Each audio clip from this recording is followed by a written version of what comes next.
एक बार की बात है, एक छोटे गांव में एक आदमी रहता था जिसका नाम रामचंद्र था। रामचंद्र अपने पुराने और भयानक महल में रहता था, जो किसी को भी डरा देने के लिए पर्याप्त था। गांव के लोग इस महल की कहानी के बारे में बहुत डरावनी कहानियां सुनाते थे। कहा जाता था कि यह महल पूर्व में एक बड़े औरत का रहा है, जिसे भूत ने जिंदा जला दिया था। रामचंद्र बातों में विश्वास नहीं करता था और उसे डर की कोई परवाह नहीं थी।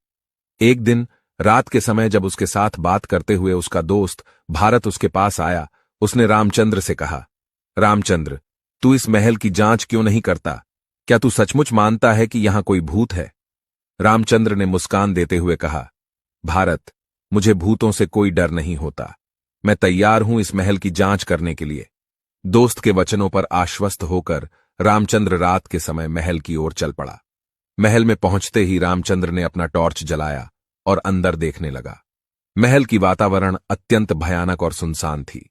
धीरे धीरे वह एक पुरानी किताब की तलाश में घुस गया। जैसे ही वह किताब को छूने की कोशिश कर रहा था, रोशनी चली गई और बहुत सारे भूतों की भयानक आवाजें सुनाई देने लगीं। रामचंद्र घबराता हुआ अपनी आंखें बंद कर लिया और एक कड़ी में भाग निकली। एक बार जब उसने खुद को संभाला तो वह अपने घर की ओर दौड़ा। वह सोचने लगा कि क्या वह गलती से भूतों को कोई भंग नहीं दे गया था। परेशान होकर वह एक